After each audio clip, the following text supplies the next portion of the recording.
MySQL server and also root user, and inside root user we have created one database that is 12 PM. I guess इसी नाम से बनाया था ना.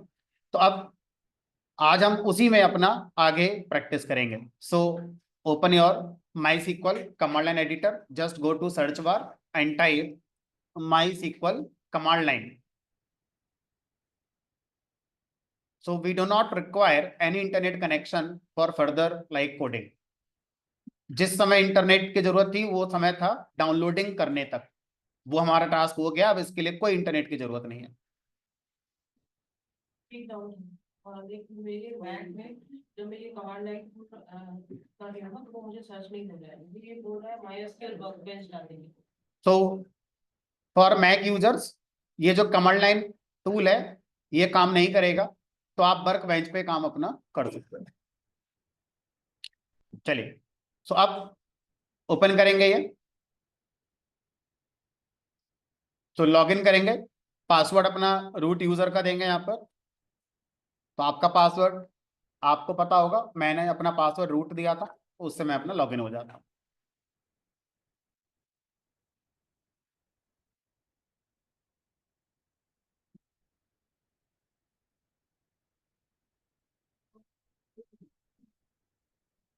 थोड़ा वहां पे इजी है. यहाँ पर एफर्ट ज्यादा लगाने पड़ते हैं, वहां थोड़े कम लगाने पड़ते हैं. तो कोई नहीं, आप उस पर कर लीजिए. सो अब कल मैंने क्या करा था मान लीजिए भूल गया मैं. तो first you can check number of databases that you have created in last class और till date. So just write a command show databases. Already इस कमांड को हम कवर कर चुके हैं. तो हमें पता चल गया कि हाँ हमारा वाला जो डेटाबेस था वो 12 PM. Now if I need to check number of tables that I have created inside this 12 PM database, so just you need to write a command show tables. This command will give you the list of all the tables present in this. Now you will get, I guess, error. First you need to switch your database. Use 12 PM. तो पहले आपको उस database में जाना है जिस database पे आप काम करना चाहते हैं. Otherwise you will get error message no database selected.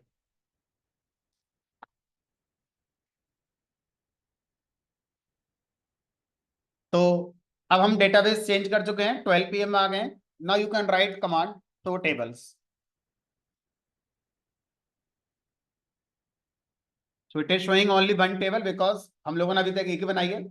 तो जिसने जितनी बनाई होंगे उसकी उस तरह से दिखाई दे रहा होगा.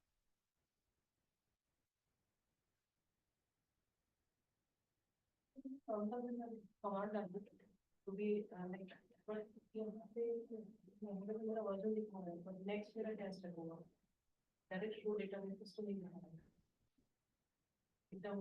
इसको टर्म ही क्लोज कर दीजिए. आपको टर्म पर काम ही करना है. आप यहाँ पे लिख दो शो डेटाबेस या फिर MySQL सेम कमांड जो लिख रहा हूँ लिखो शो डेटाबेस.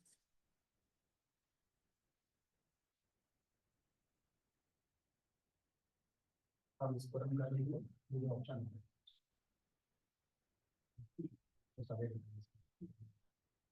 इसी तरह से एंटर करोगे तो दूसरी कमांड लिख देंगे. ये वाली यूज आपने जो बनाया है डेटाबेस बनाया नहीं. तो पहले डेटाबेस क्रिएट करिए. Create database. Create database. इस डेटाबेस का नाम हमने 12 PM रखा है. टेबल का नाम स्टूडेंट रखा है. तो आप वैसे बना किसी नाम से सकते हैं बट सेम रहेगा. स्पेस नहीं आना है डेटाबेस का नाम. अब इसको इस यहाँ पे रन करने के लिए ऑप्शन क्लिक करना है. कर्सर को वहां लेके जाना पड़ेगा. अब क्रिएट हो गया. अब नीचे आएंगे. अब अगली क्वेरी लिखेंगे शो टेबल. तो हम टेबल आपने बनाई थी. पहले क्रिएट टेबल वाली कमांड जो कल पढ़ाई थी पहले वो लिखनी पड़ेगी टेबल बनाने वाली. फिर उसको रन कराएंगे.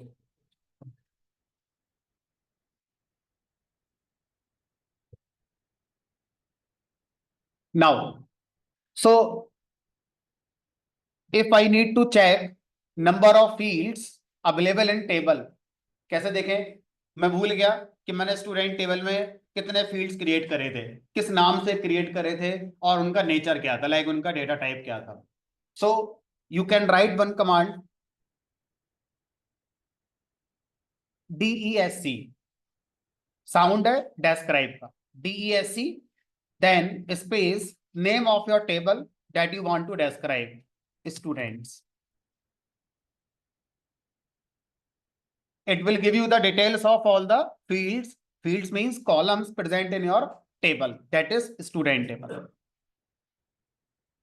So it is showing field. First field is roll and its nature is, its type is integer. इस वाले पोर्शन को अभी आप इग्नोर करिए बिकॉज अभी तक हमने इसको कवर नहीं करा है.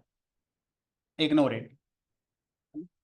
तो first field is roll, type is int, second field is name, type is varchar 10, third one is marks, type is float.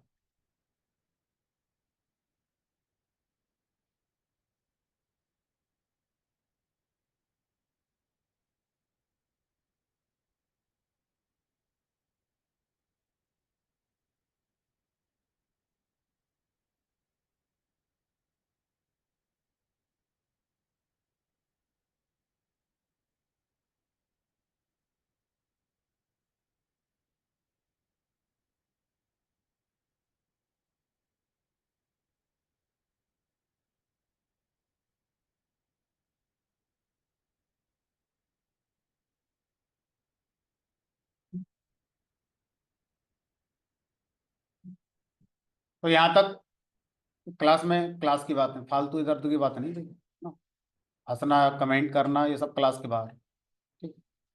तो अब मान के चलते हैं कि यहां तक सब लोगों का हो चुका है. ठीक है. इसके आगे अब हम क्या करना चाहते हैं, हमें स्टूडेंट टेबल में रिकॉर्ड्स को इंसर्ट करना है या रोज को हमें इंसर्ट करना है. तो वो कैसे इंसर्ट करेंगे उसको देखें, बट उससे पहले हमने आज दो कमांड्स नहीं सीखी हैं. क्या दो कमांड नहीं सीखी है? पहला शो टेबल्स, अगर हमें सारी टेबल की लिस्ट देखनी है, और दूसरा है डेस्क्राइब कमांड. किसी टेबल के सारे फील्ड्स अगर हम देखना चाहते हैं तो इस तरह से देख सकते हैं. तो पहले इसको लिख लेते हैं. Okay fine. सो कल मैंने आपको क्लासरूम ग्रुप पर जो भी मटेरियल पब्लिश किया था, एक बार मैं उसका यूज कैसे होगा वो भी सिखा देता हूं. तो ये आपका क्लासरूम है जिसमें आप लोगों ने ज्वाइन कर लिया है. तो मेरे पास जो इंफॉर्मेशन अवेलेबल है, अभी 30 स्टूडेंट्स इस ग्रुप में आ चुके हैं, ज्वाइन कर चुके हैं, और कुछ स्टूडेंट को हमारी तरफ से इनविटेशन लिंक सेंड किया जा चुका है, बट उन्होंने अभी तक ज्वाइन नहीं करा है. जैसे एक कैंडिडेट ये हैं, एक ये हैं, 3 4 5 6 7, अभी 7 कैंडिडेट्स ऐसे हैं जिन्होंने ये क्लासरूम ग्रुप ज्वाइन नहीं करा है. ठीक है. अब आप में से कोई है तो आप एक बार जरूर ज्वाइन कर लें. ठीक है. और अगर नहीं है तो वही वो जानते होंगे कि वो क्यों नहीं है यहाँ पर अभी. तो अब जब आप इसको चलाएंगे तो यहाँ पर एक क्लास वर्क नाम से टैब आता है. तो ये जो हमारी एप्लीकेशन है क्लासरूम, ये क्लासरूम एप्लीकेशन की वेबसाइट भी है हमारे पास, और इसकी मोबाइल ऐप भी आती है. मोबाइल ऐप आप प्ले स्टोर, ऐप स्टोर से डाउनलोड कर सकते हैं सर्च करके क्लासरूम नाम से. तो आपका वो आप इंस्टॉल कर लेंगे, जीमेल अकाउंट से लॉगिन हो जाएगा.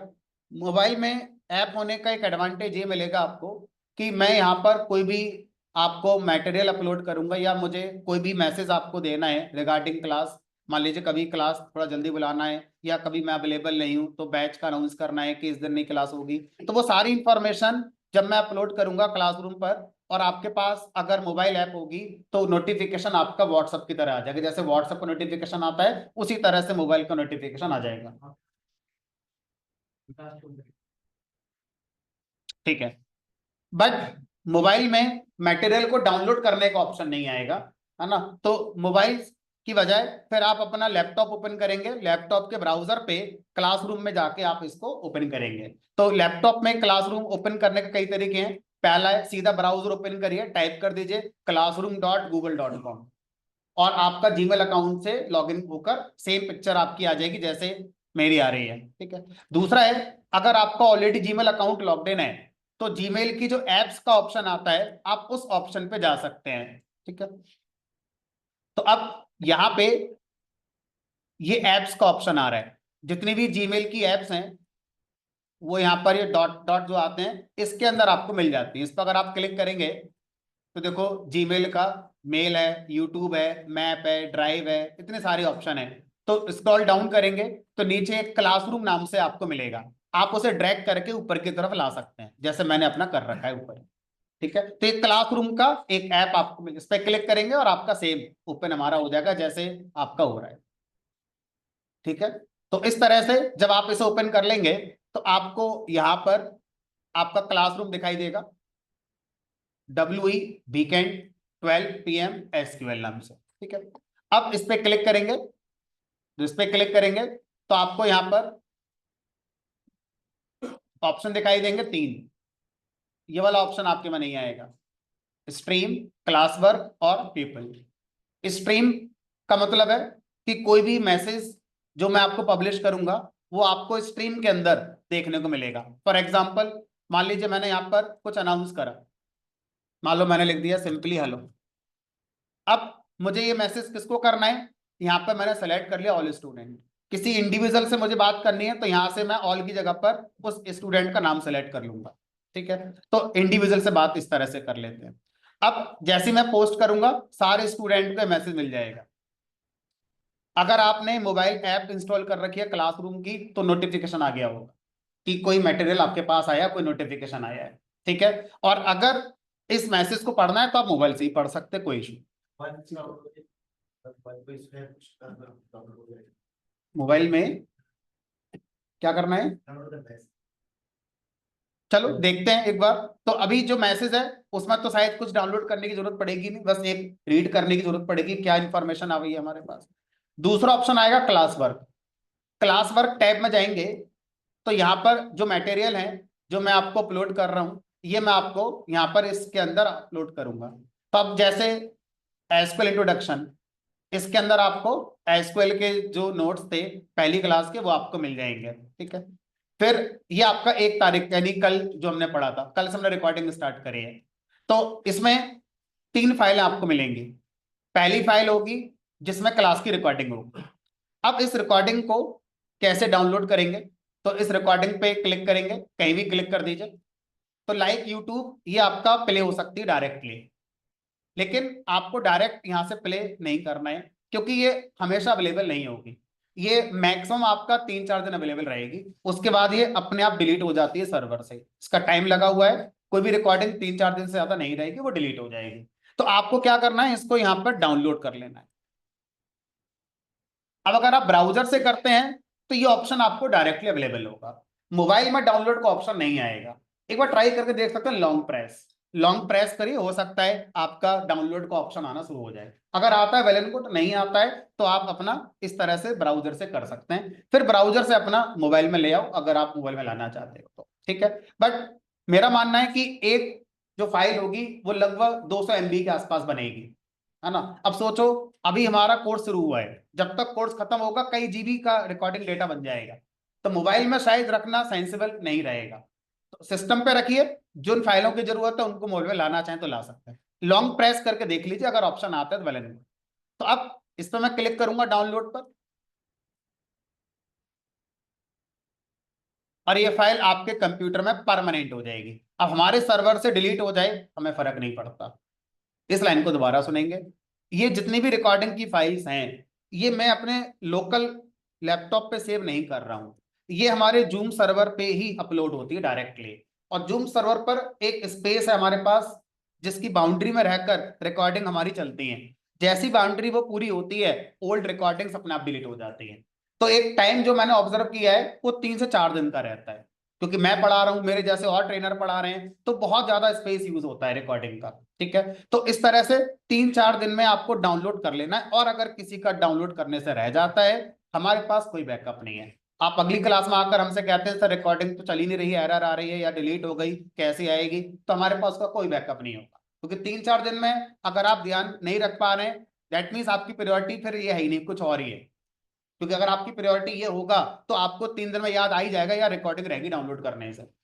तो आप किसी चीज को सीखने जा रहे हैं तो पहला चेंज अपनी लाइफ में यही करना है, उस चीज के लिए प्रायोरिटी बनानी है।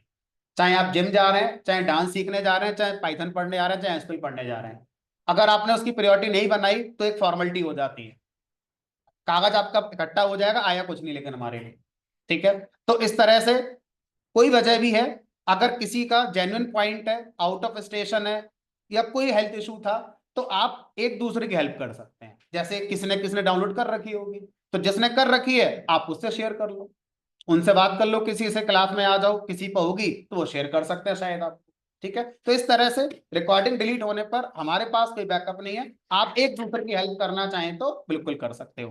ठीक है, उसके बाद इस रिकॉर्डिंग का यूज आप कैसे करेंगे, इस रिकॉर्डिंग को प्ले करेंगे, जो जो मैंने कल कराया वो सारा इसमें रिकॉर्ड हो गया। ठीक है, अब आप मेरे साथ साथ कोशिश मैं कर रहा हूँ, प्रैक्टिस करें आप। कई बार ऐसा होगा कि शायद कुछ पॉइंट रह जाएंगे, प्रैक्टिस क्लास में ना हो पाए, कुछ पीछे रह जाए, लैपटॉप का इशू आ जाए या कोई और इशू आ जाए, तो इस रिकॉर्डिंग का पर्पज यही होगा कि घर जाके वो टास्क क्लास में जो कराया गया था सेम डे आपका कंप्लीट हो जाए। जब आप नेक्स्ट डे क्लास में आए तो आपके लैपटॉप पर उतना ही हो जाना चाहिए जितना क्लास में करा दिया गया है। और अगर मैं क्लास में आगे बढ़ रहा हूं, अब आप कह रहे हो सर ये तो मेरे में है ही नहीं, और आप पुराना वाला करने लगे, तो सोचो जो मैं नई क्लास पढ़ा रहा हूँ वो आपका फोकस नहीं है वहां पर, क्योंकि आप अपना कर रहे हो कुछ। फिर आपको जो मैं नया पढ़ाऊंगा वो समझ में नहीं आएगा, क्योंकि आपका ब्रेन कहीं और लगा हुआ है। तो जब क्लास में आप आए तो लास्ट क्लास का जितना भी कराया गया है वो कंप्लीट करके आए, तो क्लास में आएंगे, आना आपका बर्थ होगा। और क्लास में बैठ कर पुराना कर रहे हो तो शायद सही नहीं रहेगा ये, जो रिकॉर्डिंग से आप अपने एंड पर जाके पूरा कर सकते हैं। ठीक है, अब दूसरी फाइल हमारी यहाँ पर एसक्यूएल कमांड्स की। ये वो कमांड्स हैं कि जो मैं क्लास में लिखूंगा किसी भी एक्शन को इंप्लीमेंट करने के लिए, तो वो सारी कमांड्स मैं नोटपैड फाइल में सेव कर लेता हूं और वो आपको शेयर भी कर देता हूं। तो इस फाइल को क्लिक करेंगे और ये डायरेक्ट हमारा ओपन हो जाएगी। अगर आप इस फाइल को डाउनलोड करना चाहते हैं तो डायरेक्ट डाउनलोड ऑप्शन नहीं आ रहा है, जैसा रिकॉर्डिंग में आ गया था, है ना, यहाँ पर नहीं आ रहा है। तो आपको क्या करना होगा, यहाँ पे 3 डॉट आते हैं, इस पे क्लिक करेंगे मोर एक्शन पे, और इस फाइल को न्यू विंडो ओपन करेंगे, ओपन इन न्यू विंडो। तो माइट भी डायरेक्ट डाउनलोड का ऑप्शन आएगा, और डायरेक्ट नहीं आता है तो फिर से मोर एक्शन पर जाएंगे और इसके अंदर डाउनलोड फाइल का ऑप्शन आ जाता है। तो कल जो जो मैंने क्लास में कमांड्स लिखी थी वो सारी कमांड्स भी आपके पास आ जाती हैं।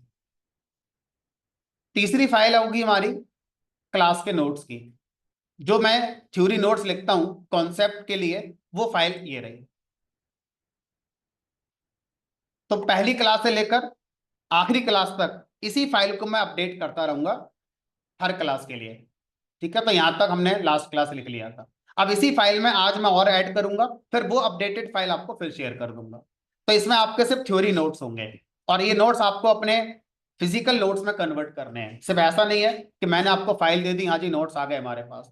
तो जितना मैं आपको दे रहा हूं या दूंगा आगे, उससे ज्यादा आ जाओ, इंटरनेट पर पहले से अवेलेबल है, और जितना मैं पढ़ाऊंगा शायद उससे ज्यादा अवेलेबल होगा।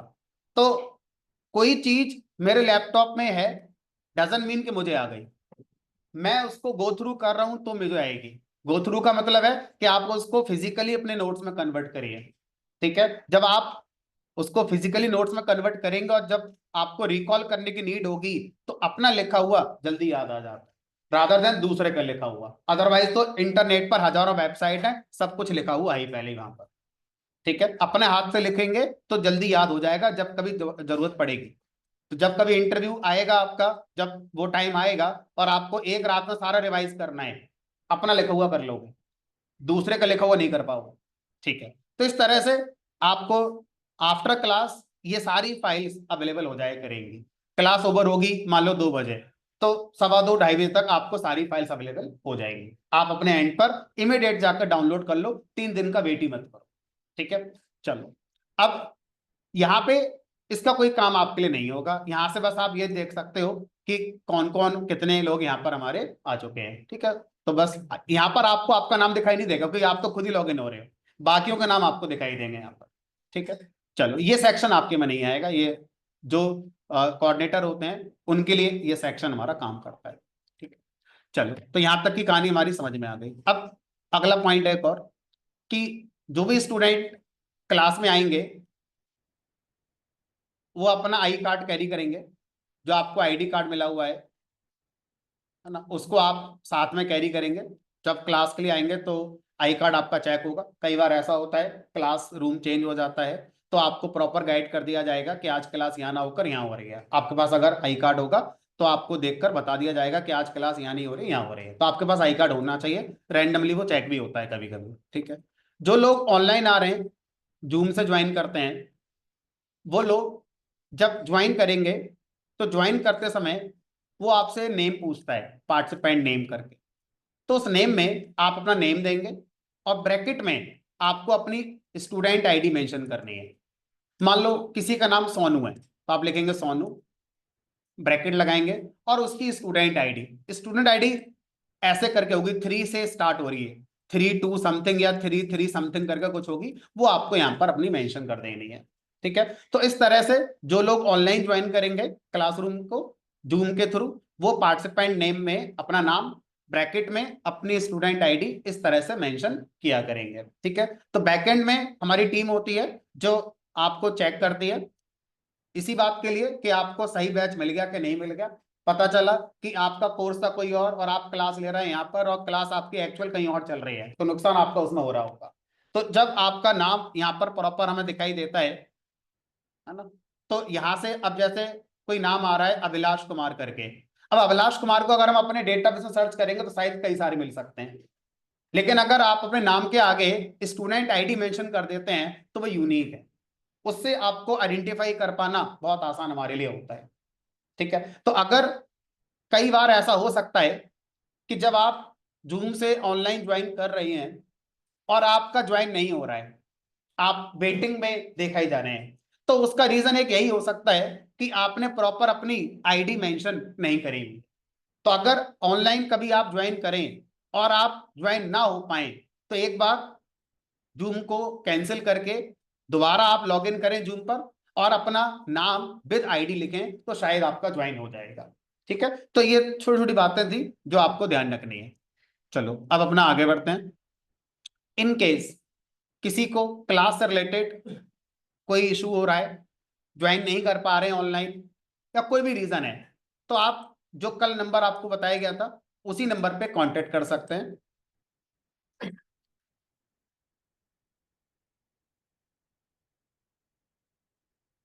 किसी को अगर क्लास से रिलेटेड, क्लास ज्वाइन करने से रिलेटेड कोई भी इशू है तो इस नंबर पे आप कम्युनिकेट कर सकते हैं व्हाट्सएप यूज करके। 10 to 7 के बीच में आपको रिप्लाई मिलेगा, 7 के बाद करेंगे तो नेक्स्ट डे मिलेगा।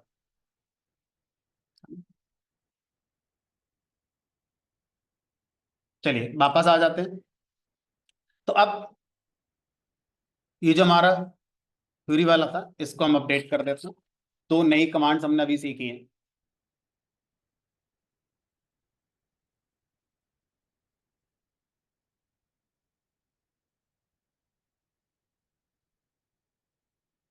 कमांड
चलिए, तो अब बात आती है कि सर टेबल में हम रिकॉर्ड इंसर्ट करना चाहते हैं। दैट मीन्स अभी तक अगर हम एक इमेजिनेशन देखें तो इट विल बी लाइक कि आपके पास एक टेबल का स्ट्रक्चर है,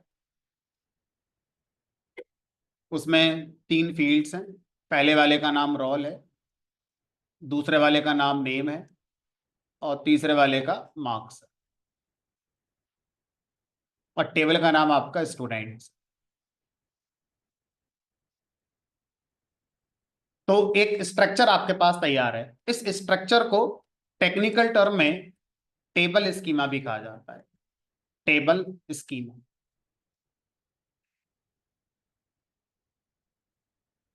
स्ट्रक्चर एक यूजर फ्रेंडली टर्म हो गया, हम फैमिलियर हैं, लेकिन उसी चीज को एसक्यूएल के टर्म में अगर हम बोलें तो स्कीमा के नाम से जाना जाता है कि this is the table schema. तभी आपके पास टेबल का स्कीमा अवेलेबल, उसके अंदर कोई रो या कोई रिकॉर्ड अभी आपके पास नहीं आया है। तो सर कैसे होगा? तो कोई भी एक्शन करना है तो ये सिंपल सा आंसर है, कोई कमांड हो। अगर आपने कहा कि सर मुझे रिकॉर्ड इंसर्ट करना है, कैसे करना है ये नहीं पता, लेकिन ये इतना पता है कि कमांड होती है कोई ना कोई इस काम को करने की, उस कमांड को सीख लेते हैं मतलब उसका प्रॉपर सिंटैक्स सीख लेते हैं कि उस कमांड को लिखने में किन वर्ड्स का यूज होता है, कौन सा वर्ड किस वर्ड के बाद आएगा। अगर हम ये सीख लेते हैं तो वो एक्शन हम कर पाएंगे जो आप सोच रहे हैं। चलो, तो इंसर्ट नाम से कमांड होती है, और इंसर्ट कमांड के थ्रू हम क्या करते हैं, किसी टेबल के अंदर रिकॉर्ड को इंसर्ट कर सकते हैं। तो इंसर्ट कमांड के कई सारे वेरिएंट होते हैं। तो पहले सबसे बेसिक वाला हम लोग सीखते हैं, तो लिखेंगे यहां पर इंसर्ट इनटू। तो इनटू एक कीवर्ड है, जो कीवर्ड्स होते हैं उनका नाम हमें एज इट इज, उनकी स्पेलिंग एज इट इज लिखनी होती है, इंसर्ट इनटू। उसके बाद हम यहाँ बताते हैं किस टेबल में आप इंसर्ट करना चाहते हैं। मान लीजिए अभी तुम्हारे पास एक ही टेबल है स्टूडेंट्स, हो सकता है आपके पास ऑर्डर्स टेबल भी है, स्टूडेंट टेबल भी है, एम्प्लॉय टेबल भी है, अकाउंट्स टेबल भी है, तो कई सारी टेबल्स हो सकती हैं। तो आप यहाँ टेबल का नाम लिखेंगे। तो हमने अपनी टेबल बनाई है स्टूडेंट्स नाम से, तो इंसर्ट इनटू स्टूडेंट्स। उसके बाद यहाँ लिखेंगे वैल्यूज। हम इस टेबल में वैल्यूज इंसर्ट कर रहे हैं। तो अब तक जो जो लिखा गया है उसमें सिर्फ आप ये अपना चेंज करेंगे, टेबल का नाम जो भी है वो लिखेंगे। बाकी 4 वर्ड्स हैं, चारों वर्ड का ऑर्डर यही रहेगा। इंसर्ट इंसर्ट की जगह पर आएगा, इनटू इसके बाद आएगा, टेबल का नाम आपका जो होगा वो आपको यहाँ पे लिखना होगा, वैल्यूज एज इट इज आएगा। अब उसके बाद आप क्या करेंगे, रिकॉर्ड को इंसर्ट या रो को इंसर्ट करने के लिए पैरेंथेसिस लगाएंगे, और अब इस पैरेंथेसिस के अंदर पहले फील्ड की वैल्यू इंसर्ट करेंगे। तो आप इमेजिन करो कि कुछ इस तरह से होने जा रहा है कि आप इस रो को इंसर्ट कर रहे हैं, इस रो में पहला फील्ड रोल नंबर पड़ेगा। तो रोल नंबर फील्ड की वैल्यू क्या रखनी है वो आपको यहाँ बतानी है। मान लीजिए मैंने यहाँ पर रोल नंबर फील्ड की वैल्यू बता दी 101, जस्ट फॉर एग्जांपल। अब दूसरा फील्ड नेम, नेम फील्ड की वैल्यू बतानी है, कॉमा लगाया। अब नेम, नेम फील्ड किस टाइप का है, वैरकर। वैरकर फील्ड की वैल्यू जब भी आप बताएंगे उसको सिंगल कोट्स के पेयर या डबल कोट्स के पेयर में लिखकर बताएंगे। इसको कुछ लैंग्वेज में स्ट्रिंग के नाम से भी जाना जाता है। तो आप चाहो तो इसे टेक्स्ट बोलो, चाहो तो आप इसे स्ट्रिंग बोलो, जो आपको सही लगता है बोलना वो आप बोल सकते हैं। ज्यादातर लोग स्ट्रिंग कहना पसंद करते हैं, ठीक है, तो चलो, तो हम भी स्ट्रिंग कह देंगे। तो वैरकर टाइप का जो कॉलम है उसकी वैल्यू स्ट्रिंग फॉर्म में लिखी जाएगी। तो कोट्स का पेयर चाहे सिंगल चाहे डबल कोई सा भी आप लगा। और मान लो नेम मैंने कर दिया सोम। कोई भी कॉलम जो इंटीजर या फ्लोट है उसकी वैल्यू को डायरेक्ट लिखना है, उसमें स्ट्रिंग नोटेशन नहीं लगाना है, ठीक है। अब इस रो में 2 कॉलम की वैल्यू आप बता चुके हैं, अब आपको तीसरे कॉलम की वैल्यू बतानी है। तीसरा कॉलम आपको मिलेगा मार्क्स। मार्क्स किस टाइप का है आपका, फ्लोट टाइप का है, ठीक है। तो अब यहां पर हमने लिख दिया मान लो 78.4, ये मार्क्स आए। तो अब आपने यहां पर तीनों कॉलम की वैल्यू बता दी। अब ये जो आपका पैरेंथेसिस को क्लोज करेंगे। तो अभी ये इंसर्ट कमांड एक रो इंसर्ट कर रही है जिसमें 3 वैल्यू आपने बताई हैं। वैल्यूज का ऑर्डर आपको वही रखना है जो ऑर्डर कॉलम्स का था। जिस ऑर्डर में आपने कॉलम्स बनाए थे उसी ऑर्डर में आपको यहाँ पर लिखना है। तो जब आप डेस्क्राइब चलाते हैं तो बाय डिफॉल्ट ये उसी ऑर्डर में आते हैं जिस ऑर्डर में आपने क्रिएट करे। तो यहां से पता चल जाता है कि पहला कॉलम क्या है, दूसरा क्या है, तीसरा क्या है। ठीक है। उसके बाद अब ये कमांड कंप्लीट हो। तो जब कमांड कंप्लीट हो जाती है तो लास्ट में क्या लगाते हैं, डेलीमीटर। डेलीमीटर को मतलब है सेमीकोलन। तो धीरे धीरे हमारी प्रैक्टिस में आ जाएगा शब्दों को कहाँ क्या बोलना है, कहाँ यूज करना है। डेलीमीटर, डेलीमीटर मतलब क्वेरी को एंड करने वाला सिंबल। ठीक है।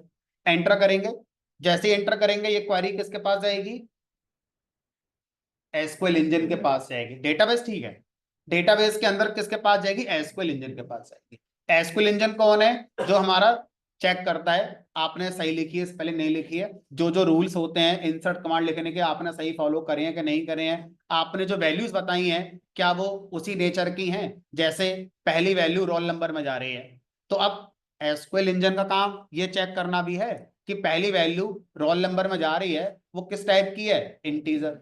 आपने ऐसे इंटीजर के कुछ और बनाया हो तो एरर आ जाती। दूसरी वैल्यू आपकी नेम है, अब नेम किस टाइप का है, वैरकर। तो वैरकर वैल्यू स्ट्रिंग नोटेशन में लिखी जाती है, अगर आपने इसे स्ट्रिंग नोटेशन नहीं लिखा तो फिर एरर आ जाएगी। तो ये सारे चेक कौन करेगा, एसक्यूएल इंजन करेगा। सब कुछ ओके होगा तो रिकॉर्ड आपका इंसर्ट हो जाएगा एंटर करने पर। क्वेरी ओके, ठीक है। कमांड, क्वेरी, स्टेटमेंट, तीनों शब्दों का मतलब एक ही है। तो हम ये भी कह सकते हैं command okay, statement okay, query okay. ठीक है। ये टाइम बता रहा है इतना टाइम लगा इंसर्ट होने में टेबल के अंदर। ठीक है। अब सर एक बार में हमने एक रिकॉर्ड इंसर्ट करा, अब हम गलत करके देखते हैं। कई बार क्या होता है कि गलत करने पर ज्यादा सीखने को मिल जाता है, ताकि ये पता रहता है ये तो हो ही नहीं सकता। तो अब मैं क्या करता हूं, फिर से इंसर्ट कमांड लिखता हूं और इस बार मैं गलती करूंगा। चेक करते हैं एसक्यूएल इंजन एक्टिवेटेड है या नहीं, काम कर रहा है अपना, नहीं कर रहा है।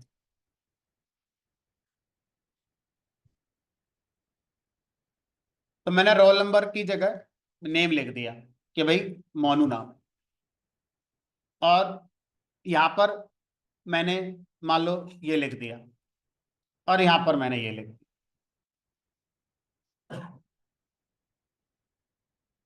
अब देखते हैं एसक्यूएल इंजन इस बात को पकड़ेगा कि नहीं पकड़ेगा।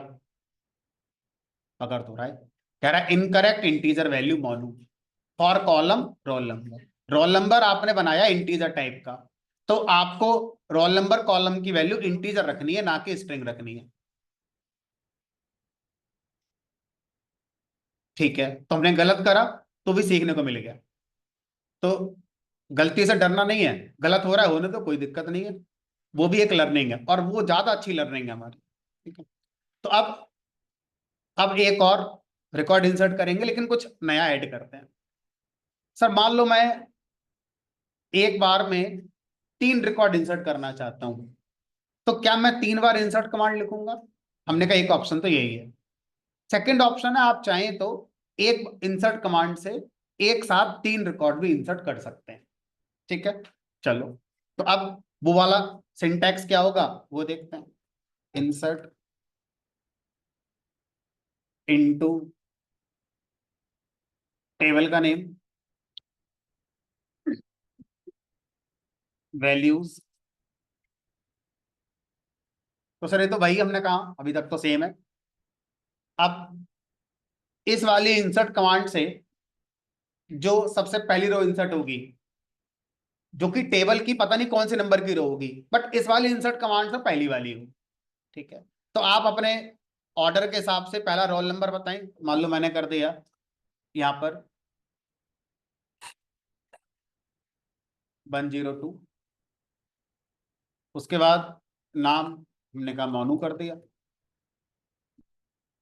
उसके बाद फिर मार्क्स हमने कहा 56.7 कर देते हैं। तो इस इंसर्ट कमांड की पहली रो ये हो गई। अब क्या करो, डेलीमीटर मत लगाओ, कॉमा लगाओ। कॉमा के बाद फिर पैरेंथेसिस स्टार्ट करो, और वो पैरेंथेसिस सेकंड रो को रिप्रेजेंट करेगी। मान लो यहाँ पर मैंने, तो सर ये रोल नंबर क्या इसी ऑर्डर में देना है 101, फिर हमने कहा नहीं आप कोई और ऑर्डर ले लो। मान लो आपने 200 कर दिया, उसके बाद सोनू मोनू चिंटू ले आते हैं। मार्क्स मार्क्स ज्यादा कर देते हैं, नाम ही चिंटू है बस, है ना। तो अब और भी करना है तो और भी कर सकते हैं, समझ में आ गया सर कि हम ऐसे जितने चाहे उतने कर सकते हैं, लेकिन एक और करेंगे। अब सर मान लो मैं कॉमा लगाकर इस वाले इंसर्ट कमांड में तीसरी रो लिखने की कोशिश करूंगा, तो मेरी स्क्रीन की जो बेस है वो तो खत्म हो रही है, तो दिखना बंद हो जाएगा मुझे, या फिर अपने आप से कंट्रोल नेक्स्ट लाइन पर आ जाएगा।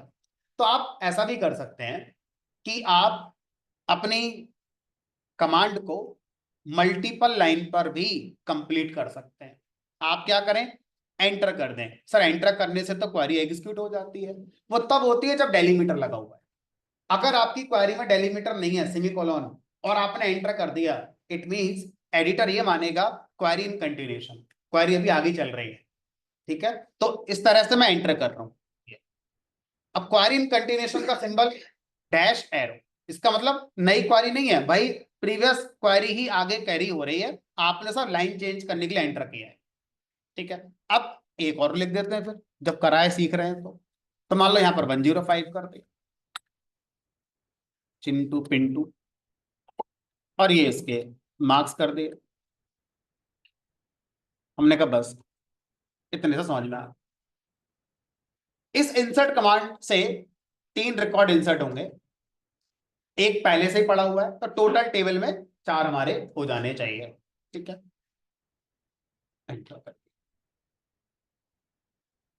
3 रोज अफेक्टेड, एक साथ इस तरह से आप जितने चाहें उतनी रोज इंसर्ट कर सकते हैं। करिए सब लोग, सबकी हो जानी चाहिए यहां तक।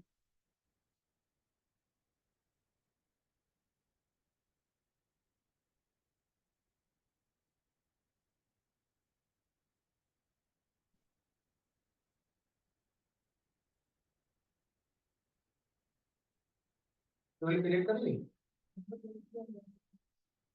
नहीं जब टेबल क्रिएट हो रही है तो आपको ये वाली कमांड से करेंगे होगा, इस कमांड से तो होगी, एरर आ जाएगी, उस कमांड को हटाओ।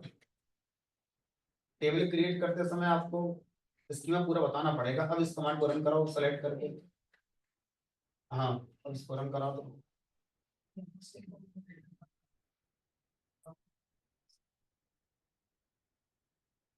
सेलेक्ट कर लिया। अब इस वाले की जगह इस वाला चलाओ, ये वाला दूसरा वाला, दूसरा वाला बटन करना। हाँ हम्म। तब यहाँ पर एरर आ रही है, क्या रहा, नो डेटाबेस सेलेक्टेड, तो पहले यूज वाली कमांड चलाओ। हाँ हाँ हाँ, हो गया, ग्रीन मतलब ये कमांड सही चल रही है। अब क्रिएट टेबल वाली सेलेक्ट करो, अब इसको रन करा दो। हाँ ग्रीन टेबल बन गई। अब शो की जरूरत ही नहीं है, डेस्क्राइब की जरूरत नहीं है, सीधा इंसर्ट वाली चला दो, इंसर्ट इनटू टेबल, रन करा दो, ग्रीन हो गई। इसी तरह से एक बार इंसर्ट करना चाहो तो एंटर करो, दूसरी इंसर्ट करो। आते हैं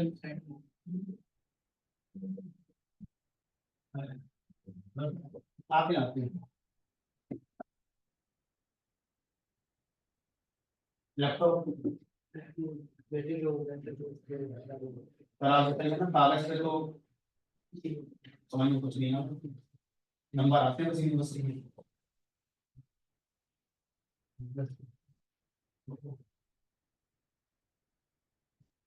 तो एक एक्सपीरियंस आप लोगों में से किसी को होगा, जो सबके साथ कभी ना कभी होगा, वो ये कि जैसे ही आपने एंटर करा और आपने लाइन चेंज करी, आपको लगा यार प्रीवियस लाइन में कुछ गलती हो गई थी, स्पेलिंग गलत लिखी मैंने, तो आप क्या से, तो आपका जो कर्सर है लेफ्ट राइट जा सकता है, अप डाउन नहीं जाएगा। तो उसके लिए आपको क्या करना होगा, कंट्रोल सी। कंट्रोल सी से क्या होगा, जो भी कमांड आप लिख रहे थे वो कैंसिल हो जाएगी, और वापस से आपका कमांड मिल जाएगा माइस्क्ल वाला। क्या मैं कहना चाह रहा हूँ, एक बार करके दिखाते हैं फिर बाकियों को देखते हैं। तो मान लीजिए मैं यहाँ पर कुछ लिख रहा था ऐसे करके, insert into table name students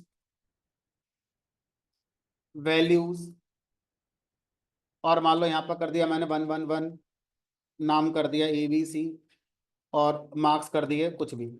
अब मैं एंटर करके आ गया, फिर अचानक मेरी नजर पड़ी इंसर्ट की स्पेलिंग गलत हो गई मेरी, INSERT। अब क्या करूं? अब ये जो कर्सर है वो आगे आ गया, अभी ऊपर नहीं जा सकता। अब क्या करें यहाँ पर? Control C। कंट्रोल C क्या करेगा? इस कमांड को कैंसिल कर देगा। C माने कैंसिल करना। तो ये कमांड कैंसिल हो जाएगी और दोबारा से प्रॉम्प्ट आपको मिल जाएगा। अब आप दोबारा से इसको लिख सकते। सेम लाइन पर लिखने का एडवांटेज ये हो जाता कि कर्सर लेफ्ट राइट आपका मूव हो जाता है। एक बार अगर आपने कुछ लिख दिया मान लो, और आप उसी पर थे, और आपको यहाँ आना है, तो लेफ्ट एरो की जो होती है उससे आप कर्सर को यहाँ लेकर आए और अपना यहाँ पे सही करेंगे, ऐसे करें। ठीक है, तो इन बातों का थोड़ा ध्यान रखेंगे। तो कंट्रोल C से इस काम को किया जा सकता है। अब एक और एक्सपीरियंस किसी के साथ होगा सेम यही, कि उसने क्या करा, उसने यहाँ पर सबको सही लिख दिया,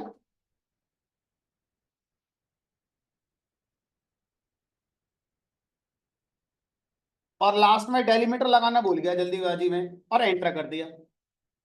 अब वो एंटर, फिर से एंटर करता जा रहा है, हो गई नहीं कुछ, क्योंकि एंटर से तो आप आगे आ जाओगे। अब हमें क्या करना है? इस वाली क्वेरी को कंप्लीट होने में क्या चीज मिसिंग है अभी इसमें? बस डेलीमीटर मिसिंग है। तो जो चीज रह गई है नेक्स्ट लाइन पे तो उतना लिखना है, फिर से एंटर नहीं करते चले जाना है। तो बस क्या लगाना है? ये लगाना है, उसके बाद एंटर कर देना है।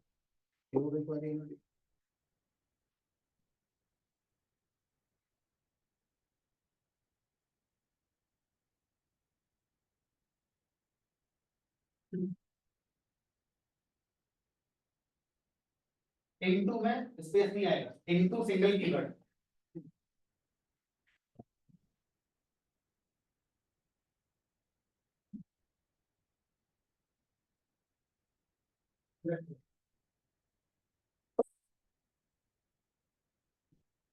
पासवर्ड मैंने इंस्टॉल करा तो रूट होगा, आपने तो कराया। मैं पासवर्ड देखिए,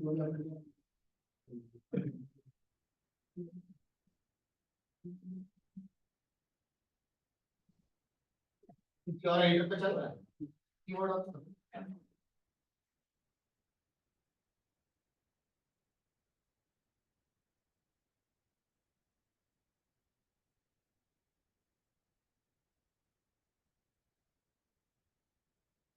हाँ, ऑप्शन 2 है, इससे पहले तो पूरा है।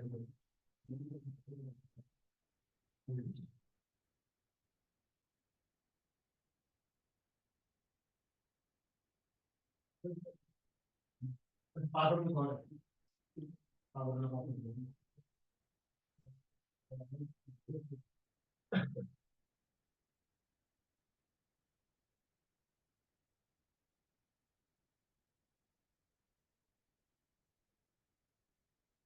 पासवर्ड करेक्ट नहीं है, करेक्ट होगा तो चल जाता है। ठीक है, तो वरना सर्विस चेक कर लो, अगर सर्विस चल रही है।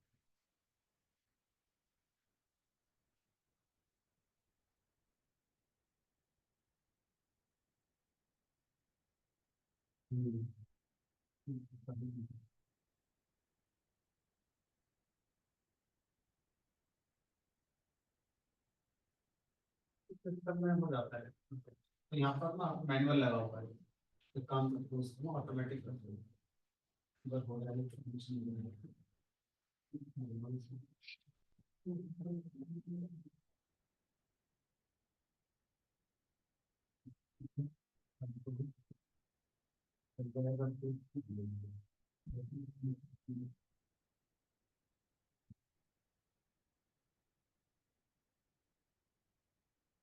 चलो चलो, हो गए 3 हमारे। ठीक है, एकदम।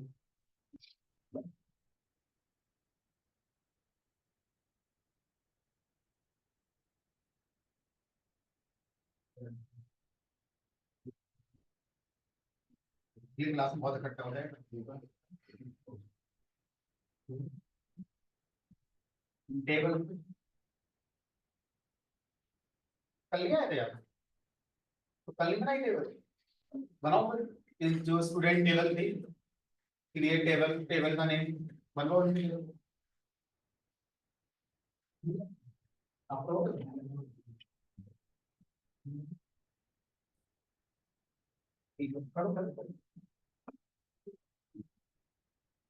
जब टेबल बनाएंगे तो टेबल बनाते समय स्कीमा साथ में लिखना पड़ेगा।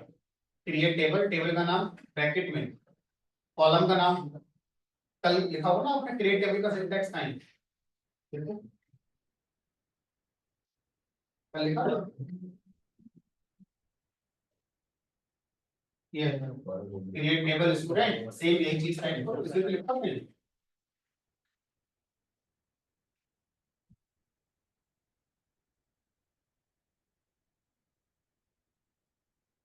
तो नोटपैड फाइल अपना अभी बनाया आपने नहीं? टेबल क्रिएट हो गई, ठीक है, उसमें इंसर्ट एक हो गई तीनों में।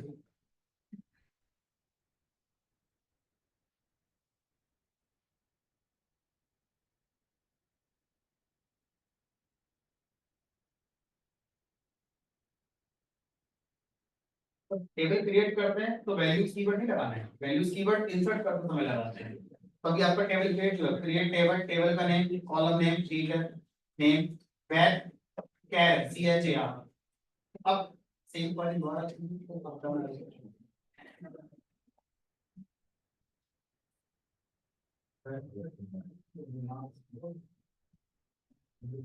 स्टूडेंट ऑलरेडी एग्जिस्ट, तो ये टेबल बन चुकी है स्टूडेंट्स नाम। हाँ तो वही टेबल है, वही टेबल बनानी है, बस इंसर्ट करो उसमें। हाँ तो मैंने अभी इंसर्ट लिखी सबसे पहले सोनू 101 वाली वो कमांड लिखो तो कर लेते। Insert into table name, table name और वैल्यूज के नीचे में स्पेस है। here table Doraemon dot student does not exist। Table का नाम स्टूडेंट है, स्टूडेंट्स है, एस लगाया था ना भाई। ओके इंसर्ट ऐसे ही अब ये तीन इंसर्ट करो, जैसे मैंने अभी तीन वाला चलाया है, बताओ क्या कर रहा है। टेबल बन गई है, डेटाबेस बन गया आपका, ठीक है। क्रिएट टेबल वाली कमांड लिखिए, कल टेबल बनाएंगे बन गई टेबल, चलो। लेकिन आपके टेबल के नाम में स्टूडेंट है ऐसे लगाया आपने यहाँ, ठीक है। अब इंसर्ट कमांड चलाओ ना, शो डेटाबेस से इंसर्ट कमांड चलाओ, इंसर्ट इनटू टेबल का नेम जो मैंने लिखा है वो लिखो ना ऊपर, इंसर्ट इनटू स्टूडेंट। अब आपके टेबल का नाम स्टूडेंट है, ऐसा मत लगाना आपने,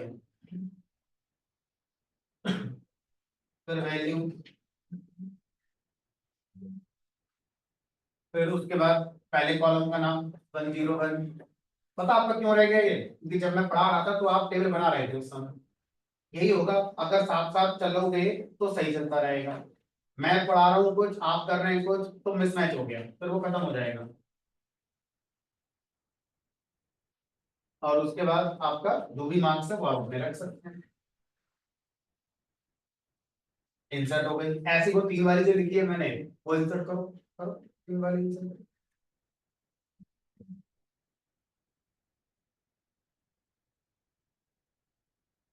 बन गया, तीनों कार्ड इंसर्ट हो गए, करो करो इंसर्ट करो।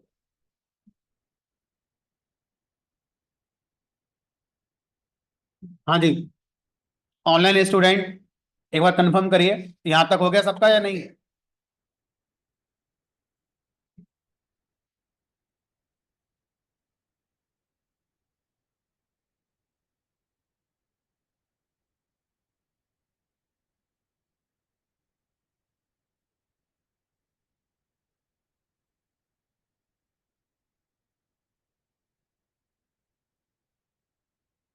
ठीक है, अब इंसर्ट कमांड का एक और वेरिएंट सीखते हैं। दो कौन कौन से सीखे, एक बार में एक रो इंसर्ट करना, एक बार में मल्टीपल रो इंसर्ट करना।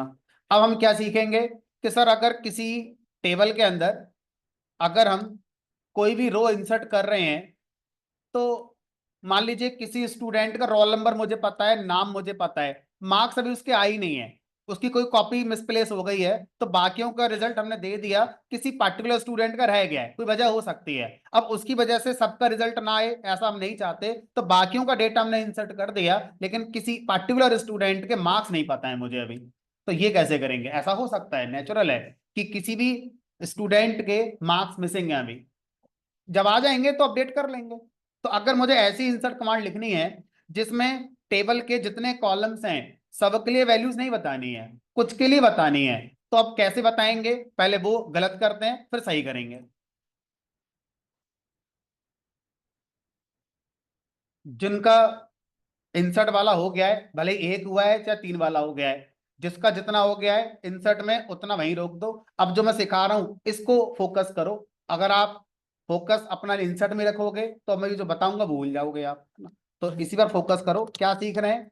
हम सीख रहे हैं कि किसी भी रो में सारे कॉलम की वैल्यू नहीं बताना चाहते, सिर्फ कुछ कॉलम की वैल्यू बताना चाहते हैं। तो इंसर्ट इनटू, टेबल का नाम हो गया स्टूडेंट्स। ध्यान रखना, आप में से काफी लोगों ने अपनी टेबल के नाम में एस नहीं लगाया है लास्ट में, तो आपने जिस नाम से जो टेबल बनाई है आप उसी नाम से लिखेंगे, रादर देन के जो मैं लिख रहा हूं वही आप लिख रहे हैं, ठीक है। Insert into students values. तो मान लीजिए मैंने 111 नाम से, अच्छा ये तो ऑलरेडी हम कर चुके हैं, तो मान लो 112 नाम से हमने एक रोल नंबर और नाम कर दिया, मान लो यहां पर मैंने अजय। मार्क्स मैंने बताया ही नहीं, मैंने अपने मन में सोच लिया कभी मार्क्स है ही नहीं हमारे पास। तो देखते हैं क्या होता है।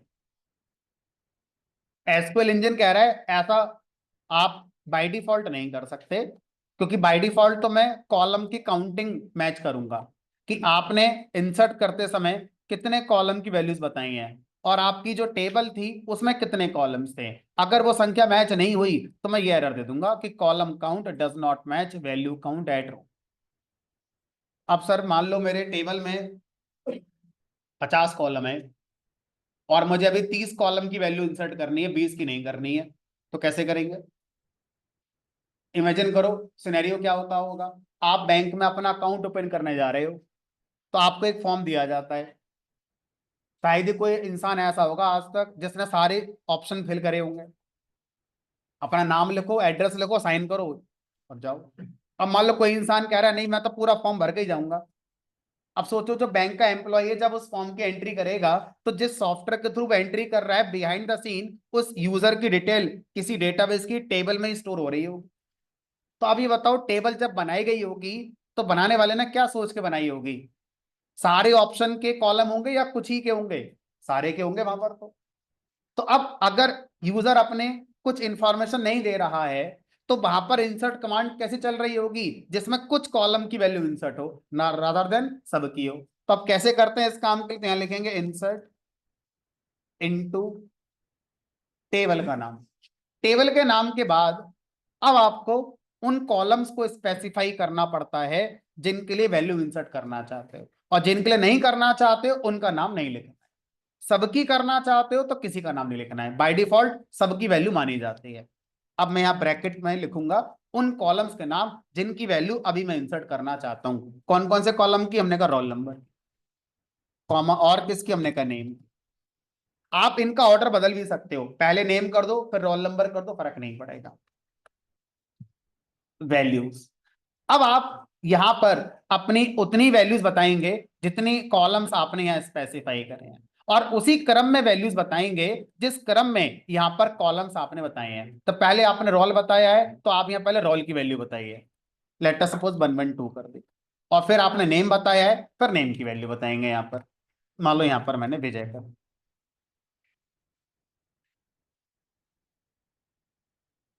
अब अब अगर आपसे कहा जाए कि इसका मतलब पिक्चर कुछ ऐसी होने जा रही है हमारी कि सर यहां पर आ गया यहां पर आ गया, तो यहां पर आपने तो ऐसी क्रॉस बना के दिखा दिया। एक्चुअल में मतलब खाली स्पेस होगा, ब्लैंक स्पेस होगा यहां पर, कुछ तो आएगा लिखकर या कुछ भी लिखकर नहीं, ब्लैंक आएगा। हमने कहा नहीं ऐसा नहीं है। तो एक कॉन्सेप्ट है, किसी भी कॉलम के पास उसकी एक डिफॉल्ट वैल्यू होती है। अगर इंसर्ट करते समय कॉलम में वैल्यू ना बताई जाए तो उस कॉलम की डिफॉल्ट वैल्यू इंसर्ट कर दी जाती है, और उस डिफॉल्ट वैल्यू को हम नल से रिप्रेजेंट करते हैं, NULL। तो जो इसका रिप्रेजेंटेशन है वो कैप्स में आएगा, लेकिन एसक्यूएल केस सेंसिटिव नहीं है, अगर कभी इस्तेमाल करना पड़ गया तो आप लोअर केस में लिख सकते हो, कोई दिक्कत नहीं है, लेकिन जब आउटपुट में देखेगा आपका तो कैप्स में लिखकर आएगा। एंटर करेंगे, क्वेरी ओके। तो इस तरह से अगर हम स्पेसिफिक कॉलम्स की वैल्यू इंसर्ट करना चाहते हैं तो उसके लिए ये कमांड आपकी रहेगी।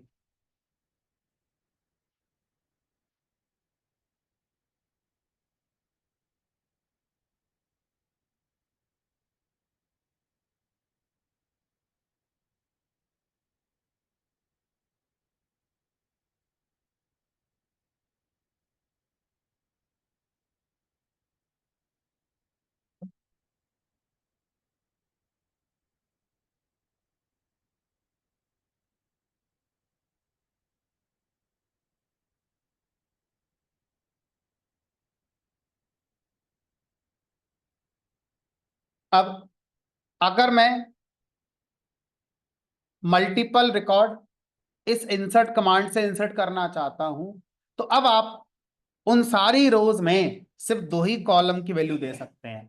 ऐसा नहीं कर सकते सर, आपने बताया कि कॉमा लगाकर हम एक और रो दे सकते हैं, दे सकते हैं, जितनी चाहे उतनी ही दें, लेकिन वो सारी रोज भी सिर्फ इन्हीं दो कॉलम के लिए काम करेंगी। ठीक है, तो अगर आप चाहते हो नहीं अब सर तीन वाली देंगे तो ये इंसर्ट कमांड काम नहीं करेगी, अलग इंसर्ट कमांड फिर आपको लिखनी पड़ जाएगी। ठीक है, ठीक है सर। अब आपने इतना सारा इंसर्ट करा दिया, थोड़ा सा इसके बारे में लिख लेते हैं।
इस नोट का मतलब है कि आप यहाँ जो वैल्यू इंसर्ट कर रहे हैं ये उसी कॉलम के लिए होगी जो पहला कॉलम है, दूसरी वैल्यू दूसरे कॉलम के लिए होगी।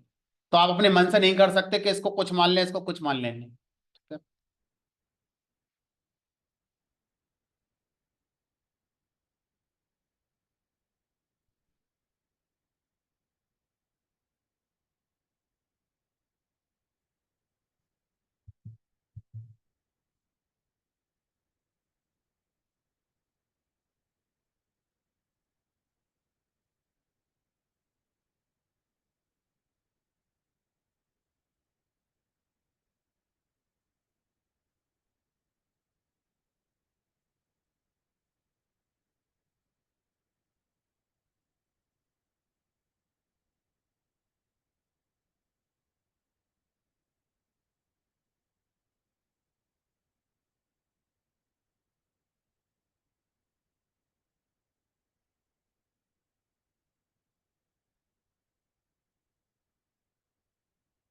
तो जो दो कॉलम के नाम आप यहाँ लिखेंगे उन्हीं दोनों कॉलम की वैल्यू आपको लिखनी है।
एरर पढ़िए क्या है।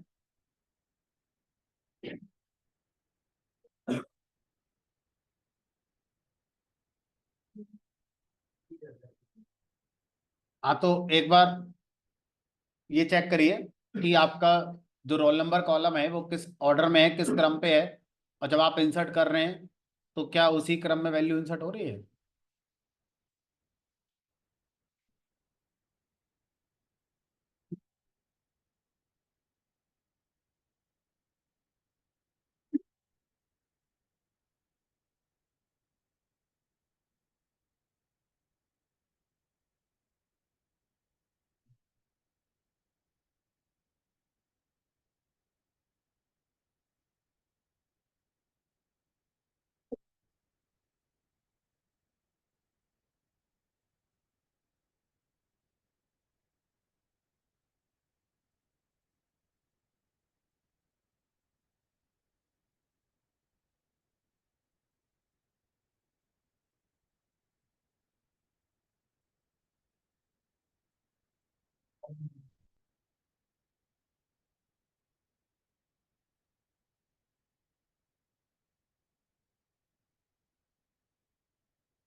चलिए, तो अब जितनी भी रोज इंसर्ट हो गई है सर, एक बार देख तो लें, देखने में कैसी लग रही हैं। अभी तो बस ब्रेन के अंदर पता है कि हाँ कुछ रोज इंसर्ट हो गई हैं। तो अब अगर हम यहाँ पर टेबल के अंदर से रोज को देखना चाहते हैं तो उसके लिए एक कमांड होती होगी, हर काम करने की कमांड होती है।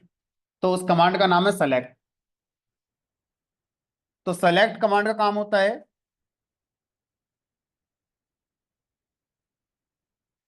किसी भी टेबल से आप अपने रोज को देख सकते हैं।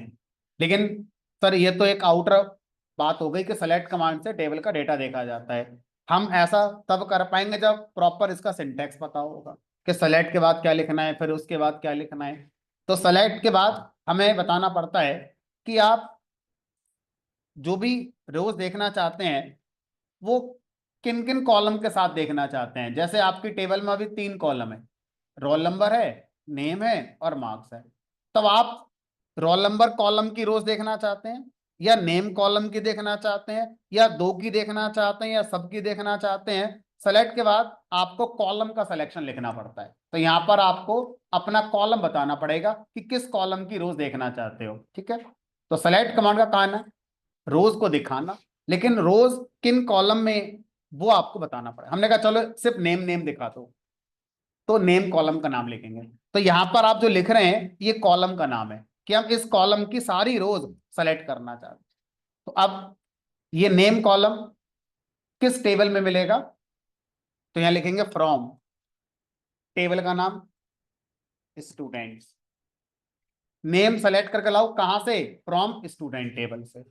तो अगर आप थोड़ा सोचो तो जैसे इंग्लिश में आप कोई बात लिखते हो ऐसी कोई बात लिखी जा रही है, इसलिए इसका पुराना नाम था स्ट्रक्चर्ड इंग्लिश क्वेरी लैंग्वेज, जिसको सीक्वल हमारा बोला जाता था, अब इसको एसक्यूएल बोला जाता है। बहरहाल सेलेक्ट नेम फ्रॉम स्टूडेंट्स हो गया, हमने कहा हो गया, डेलीमीटर लगा दो, सारी रोज आएंगी लेकिन किस कॉलम की, सिर्फ नेम कॉलम।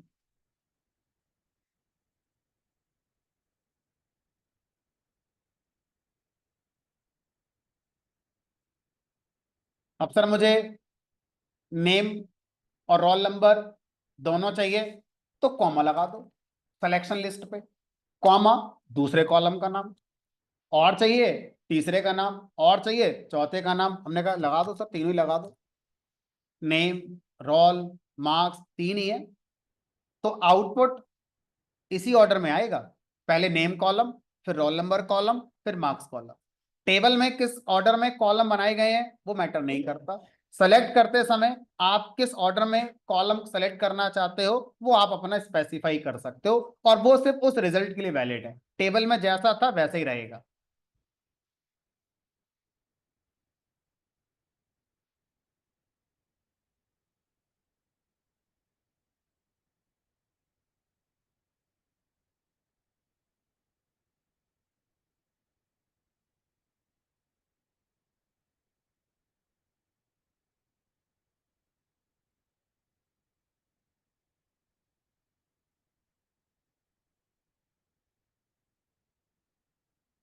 अब कॉलम जिस ऑर्डर में आपने सेलेक्ट करे हैं उसी ऑर्डर में आपको यहां दिख रहे हैं। ठीक है, लेकिन सर ये रोज, ये किसने कहा कि पहले ये वाली रो आनी चाहिए, हमने तो कुछ कहा नहीं था ना कि कौन सी रो पहले आए कौन सी बाद में आए। तो बाय डिफॉल्ट हमारा माई सीक्वल सर्वर क्या करता है, जिस ऑर्डर में इंसर्ट हुई रोज उसी ऑर्डर में दिखा देता है। तो कॉलम्स का ऑर्डर तो आप बता रहे हैं, लेकिन रोज का ऑर्डर बाय डिफॉल्ट हम नहीं बता रहे हैं, हम चाहें तो उसको भी बता सकते हैं बट फिलहाल अभी नहीं बता रहे हैं। तो बाय डिफॉल्ट सबका मतलब होता है जब किसी चीज के एक्शन में हम अपना इनपुट ना दें तो अपने आप जो हो जाए उसको हम बाय डिफॉल्ट कहते हैं। तो बाय डिफॉल्ट रोज का ऑर्डर वही होता है जिस ऑर्डर में हमारी इंसर्ट हुई, तो पहले जो इंसर्ट हुई पहले वो आ गई, फिर दूसरे नंबर जो हुई वो आ गई। अब सर मान लीजिए कॉलम्स मेरे पास 50 होते और मैं सारे कॉलम्स सेलेक्ट करके देखना चाह रहा था, तो कर तो लूंगा ही मैं, पहला कॉलम कॉमा दूसरा कॉलम कॉमा तीसरा कॉमा चौथा, टाइम लगेगा बस लिखने में, कर तो लूंगा ही। तो उसके लिए हमारे पास कुछ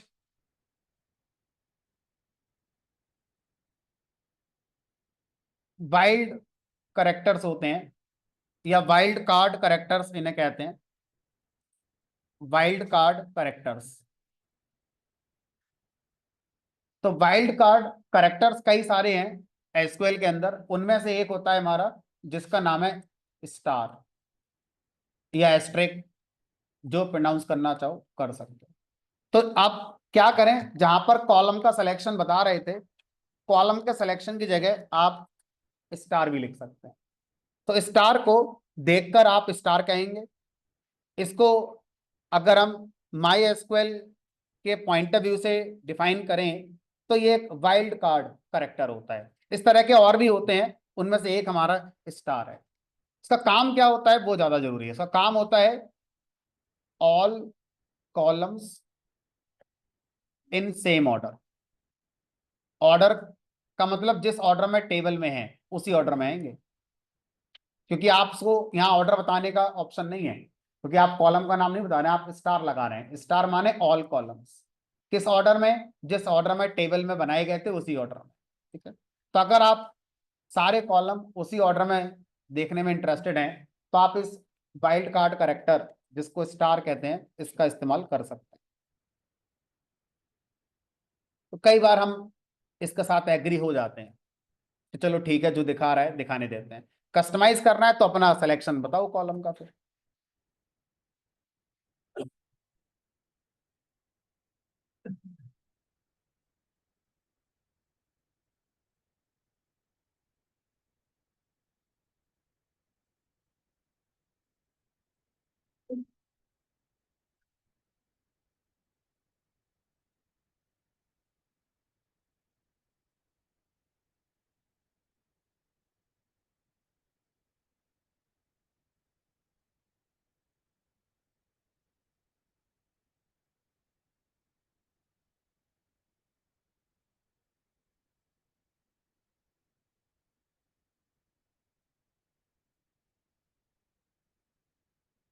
हो गया यहां तक सबका?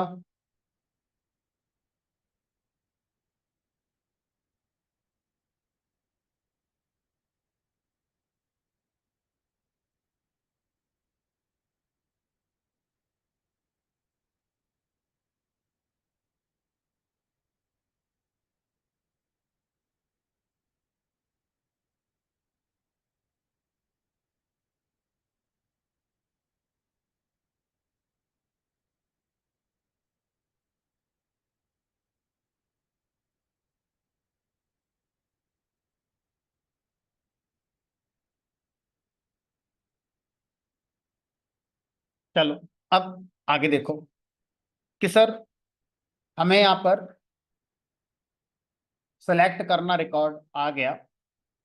अब हम क्या चाहते हैं, हम रोज को ऑर्गेनाइज करना चाहते हैं। रोज को ऑर्गेनाइज करना चाहते हैं का मतलब ये हो सकता है कि रोज का क्रम हम अपने हिसाब से देखना चाहते हैं। ऑर्गेनाइज करने का मतलब ये हो सकता है कि सर हम सारी रोज नहीं देखना चाहते, हम कुछ ही रोज देखना चाहते हैं बस। ऑर्गेनाइज करने का मतलब ये सारी बातें आपकी हो सकती हैं। ठीक है, तो अब जब कभी आप रोज को ऑर्गेनाइज करते हैं तो उसके लिए एक टर्म यूज होता है जिसका नाम होता है क्लॉज। क्लॉज क्लॉज का काम होता है रोज को ऑर्गेनाइज कराना, organisation of rows in query, not in table, in query. तो क्वेरी के अंदर अगर आप अपनी रोज को ऑर्गेनाइज करना चाहते हैं तो उसके लिए जो टर्म यूज होता है उसको हम क्लॉज कहते हैं। तो हमारे पास कई सारी क्लॉजेज होती हैं अलग अलग पर्पस के लिए। ठीक है, तो जैसे एक क्लॉज है जिसका नाम है हमारा लिमिट। लिमिट क्लॉज क्या करती है? लिमिट क्लॉज हमारा नंबर ऑफ रोज कितनी आप आउटपुट में देखेंगे उस पर लिमिट लगा देती है। बाय डिफॉल्ट सेलेक्ट कमांड से सारी रोज हमारी आ रही है। अब हम सारी रोज नहीं देखना चाहते, हम बस शुरू की 2 देखना चाहते हैं या शुरू की 3 देखना चाहते हैं। तो आप लिखेंगे यहां पर सेलेक्ट स्टार फ्रॉम टेबल का नेम स्टूडेंट्स लिमिट 3। तो सेलेक्ट कमांड में टेबल के नाम के आगे कुछ भी पार्ट अगर लिखा जा रहा है तो that part is known as clause, कि ये सेलेक्ट की क्लॉज है। क्लॉज का काम होता है रोज को कंट्रोल करना, रोज को ऑर्गेनाइज करना, रोज को फिल्टर करना। जैसे एक्सेल के अंदर फिल्टर लगा देते हो, अगर हम सेलेक्ट कमांड में फिल्टर लगाना चाहते हैं तो सेलेक्ट कमांड में जहां टेबल का नेम लिख जाता है उसके आगे अगर कुछ लिखा जा रहा है तो काइंड ऑफ वो कुछ फिल्टर जैसा करने वाला काम करता होगा। तो लिमिट 3, शुरू की 3। तो हमें ऐसा रिक्वायर्ड होता है जब लाखों रिकॉर्ड्स हमारी टेबल में, शुरू के 2-3 देखकर एक अंदाजा लगाना चाहते हैं कि कैसा डेटा हो रहा है, तो उस अंदाजे के लिए हम शुरू के 2-3 देख लेते हैं। इससे एक आइडिया लग जाता है कि अच्छा बाकी डेटा ऐसा हो सकता है। तो अंडरस्टैंडिंग के लिए कि क्या डेटा हो सकता है, हम लिमिट का यूज कर लेते हैं। अब सर हम चाहते हैं शुरू की 2 छोड़ने के बाद की 3, शुरू की 2 छोड़ो पहले, उसके बाद की 3 दिखनी है। ठीक है, तो अब अगर आप ऐसा करोगे तो लिखोगे लिमिट 3, उसके आगे लिखोगे ऑफसेट 2। ऑफसेट का मतलब होता है स्किप करना रोज को स्टार्टिंग से। तो पहले 2 रो स्किप होंगी स्टार्टिंग से, उसके बाद की 3 फिर आपको दिखा दी जाएंगी। तो चिंटू वाली रो से दिखाई जा रही है, मतलब 2 रो पहले स्किप कर दी गई, उसके बाद की फिर आपको जितनी आपने कही उतनी दिखाई जा रही है।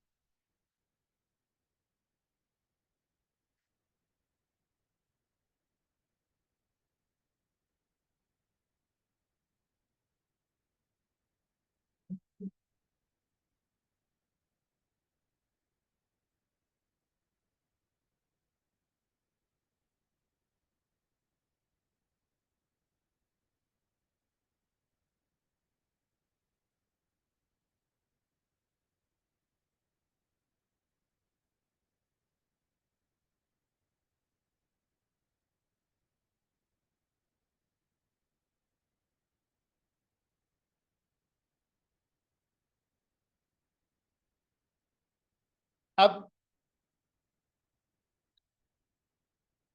सर हम ये चाहते हैं कि रोज तो सारी दिखाई है, लिमिट वाला पॉइंट तो समझ में आ गया। ठीक है, लेकिन हम रोज का ऑर्डर मार्क्स के हिसाब से रखना चाहते हैं। जिसके मार्क्स सबसे ज्यादा आए हैं सबसे पहले वो रो आनी चाहिए, फिर सेकंड नंबर वाले मार्क्स आना चाहिए, फिर थर्ड वाले, and so on so on so on. तो इसका मतलब इस बार हम लिमिट क्लॉज का यूज ना करके कोई डिफरेंट क्लॉज होगी। टेबल के नेम के आगे लिखेंगे यहाँ पर ऑर्डर बाई।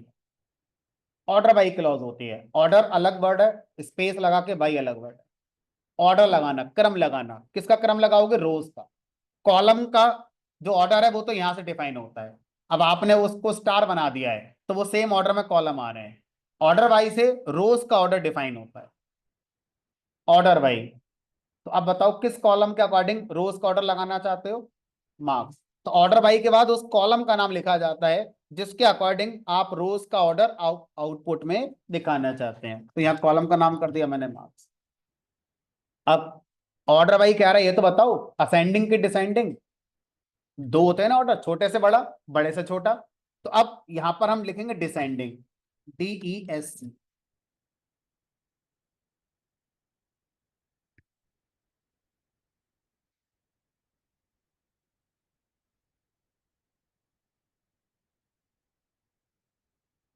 अब अगर हम ध्यान से देखें तो मार्क्स कॉलम में एक मिसिंग वैल्यू पड़ी हुई नल। तो नल को जब क्रम दिया जाता है तो सबसे छोटा माना जाता है, नल वैल्यू को ऑर्डर में सबसे छोटी वैल्यू मानकर ये रिजल्ट आपको मिलेगा। ठीक है, तो सबसे पहले शायद यूनिवर्सिटी वाले ऐसे देखना चाहेंगे, जिसके मार्क्स ज्यादा आए हैं उसको पहले दिखाओ, उसके बाद में, फिर उसके बाद में, and so on so on.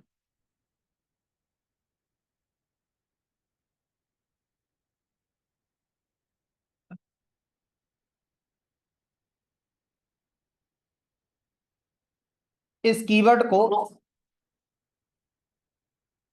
अगर आप ध्यान से देखें तो आप 2 तरह से यूज कर चुके हैं। पहला, एज ए कमांड। बताओ जब इसको एज ए कमांड यूज करते हैं तो ये क्या काम करता है, टेबल का जो स्कीमा है वो आपको लाकर दे देता है। अब इसको अगर मैं, ये कीवर्ड है, इसका दूसरा यूज हो गया हमारा ऑर्डर बाई के साथ।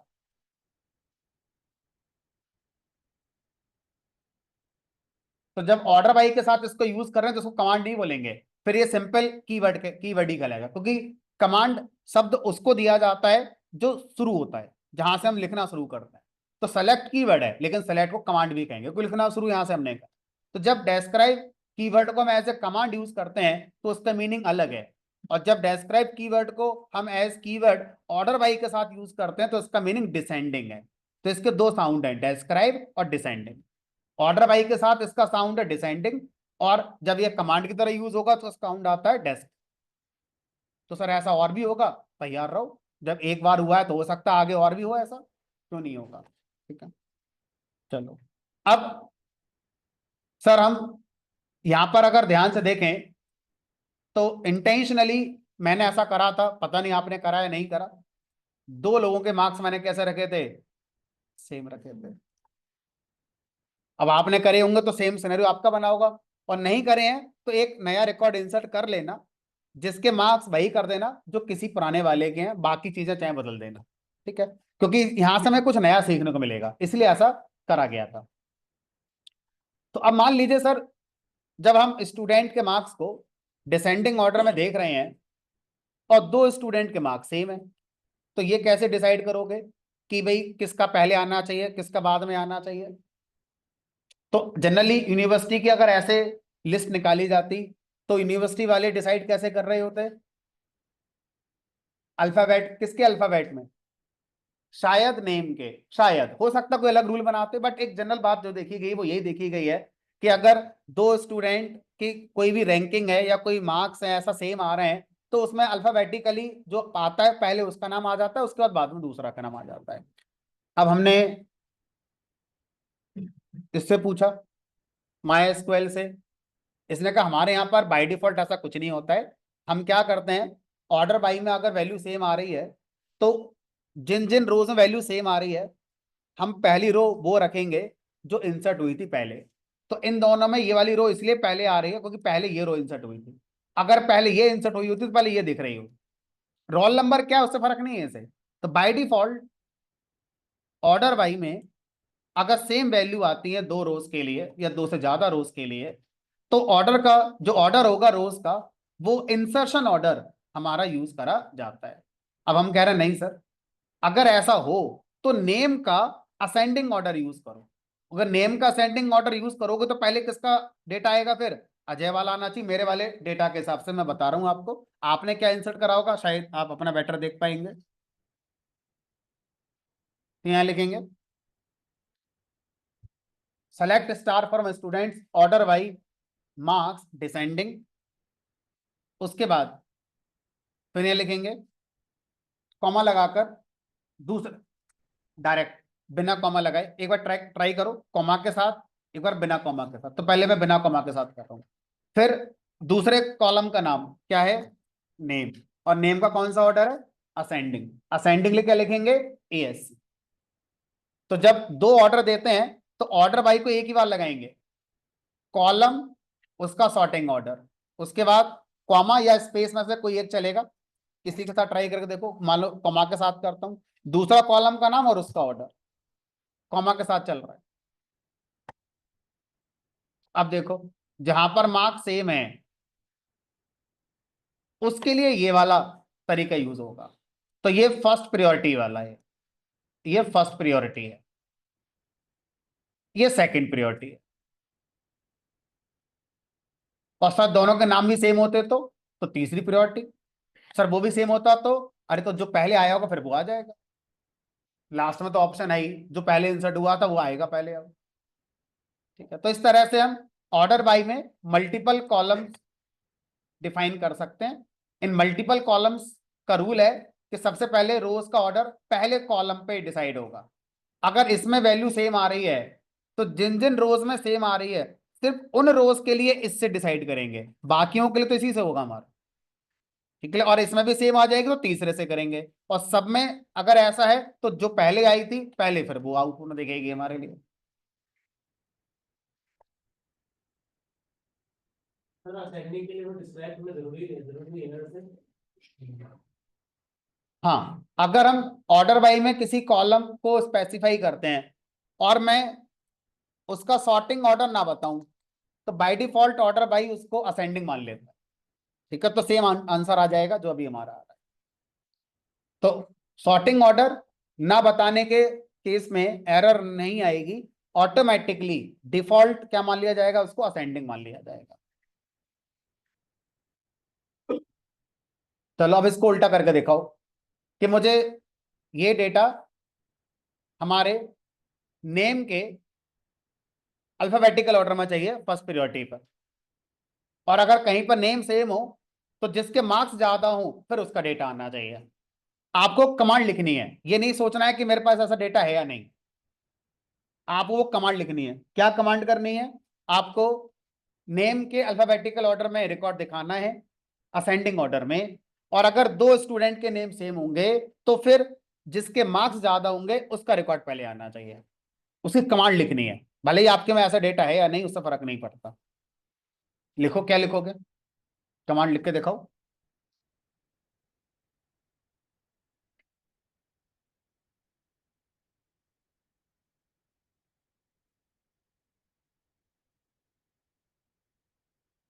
2 मिनट लो अपने। नेम के अल्फाबेटिकल ऑर्डर असेंडिंग में, और जहां नेम सेम हो वहां पर मार्क्स के डिसेंडिंग ऑर्डर में।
किसी का चलो देखो, मैच कराइए।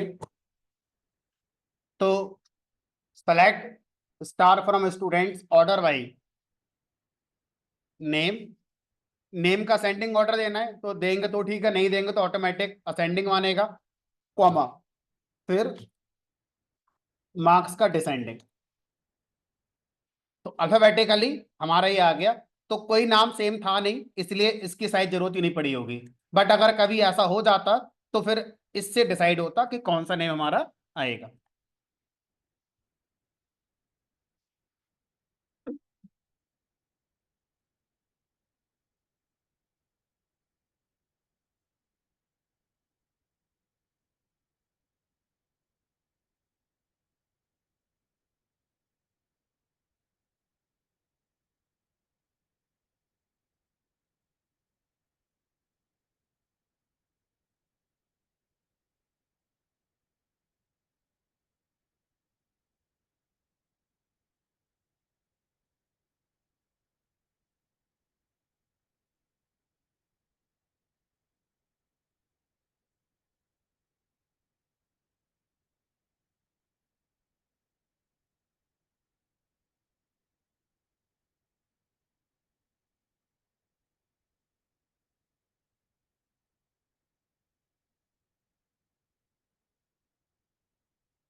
एडिटर पे कोई भी कमांड आप एक बार लिख चुके हैं तो मैं सजेस्ट यही करूंगा कि सेम कमांड दोबारा लिखनी पड़ती है तो आप लिखें, क्योंकि अभी आपके ब्रेन को, आपके हाथों को प्रैक्टिस नहीं हुई है इन शब्दों को लिखने की बार बार। और अगर आप शॉर्टकट मुझसे पूछेंगे तो अप डाउन एरो की होती हैं। तो जो क्वेरी आपने एक बार लिख दिया उसको दोबारा आप उसके जैसी लिखना चाहते हो तो अप एरो की, डाउन एरो की का यूज करके इस काम को कर सकते हैं। और ये इस पर चलेगा, वर्क बेंच पे नहीं। ठीक है, चलो। तो बेटर है कि जब तक आपके हाथों को, आपके ब्रेन को, आपकी आंखों को आदत ना पड़ जाए इन सब चीजों को देखने की, तब तक आप लिखो। आप शुरू में शॉर्टकट लगाओगे तो सीखने को कम मिलेगा। लिखोगे, गलती करोगे तो ज्यादा सीखोगे। और अप डाउन एरो की लगाओगे, गलती होने का चांस ही नहीं होगा, पहले लिख कर आ जाएगी सारी की सारी। ठीक है।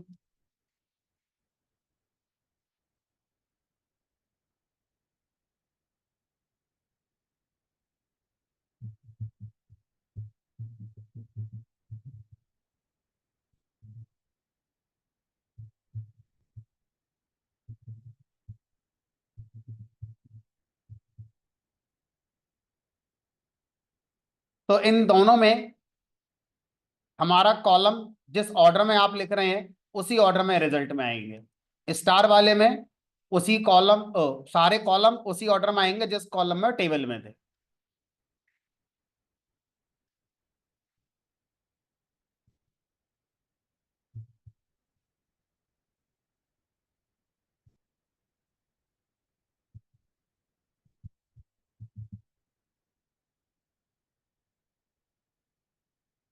अब बताओ, अगर आपसे इंटरव्यू में ये पूछ ले कोई, how to fetch first and rows, तो क्या कमांड होगी उसकी?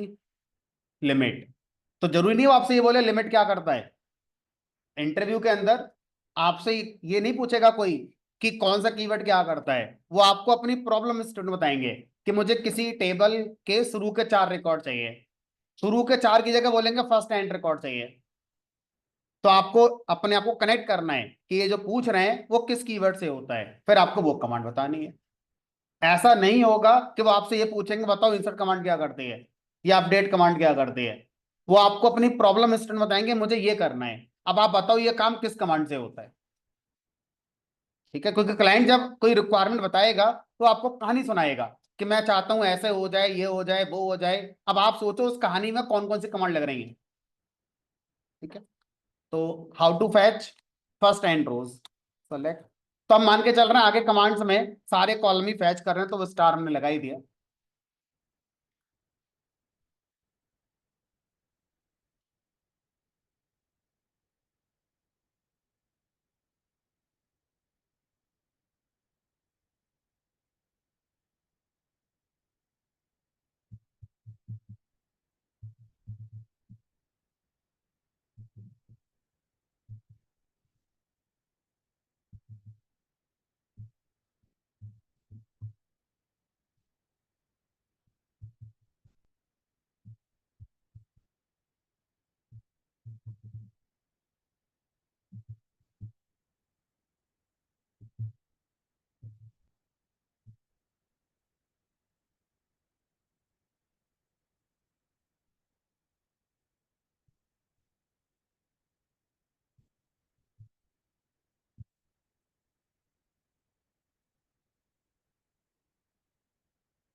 तो एन और के ये एक आर्बिट्रेरी टर्म है। आप आई जे रख लो, के या कुछ भी रख लो, पता होना चाहिए एन का मतलब है इतनी, के का मतलब है इतनी हमें स्किप करनी है। तो के और एन एक साउंड है, कोई रूल नहीं है कि इसको यही कहते हैं। ठीक है, तो अगर आपको एन रोज चाहिए आफ्टर स्किपिंग फर्स्ट के रोज तो आपको लिमिट के साथ ऑफसेट ऑप्शन को यूज करना पड़ेगा।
इसी में ऐड कर देते हैं, आगे लिखना बच जाएगा।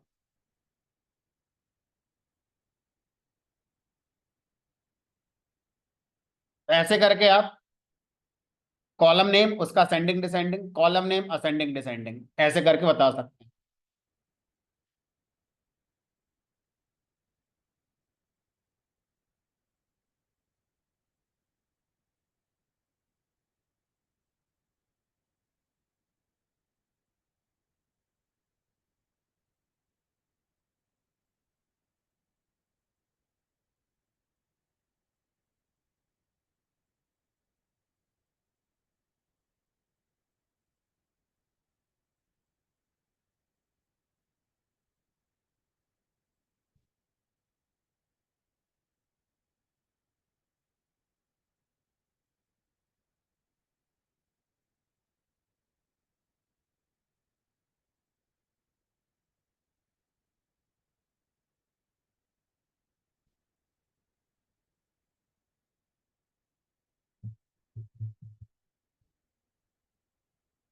कॉलम प्रायोरिटी, पहला कॉलम यूज होगा, अगर यहाँ कॉन्फ्लिक्ट होगा तब सेकंड वाला होगा।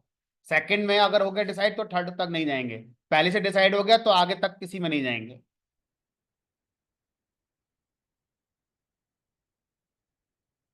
इस लाइन को मैं एक्सप्लोर कर दे रहा हूं।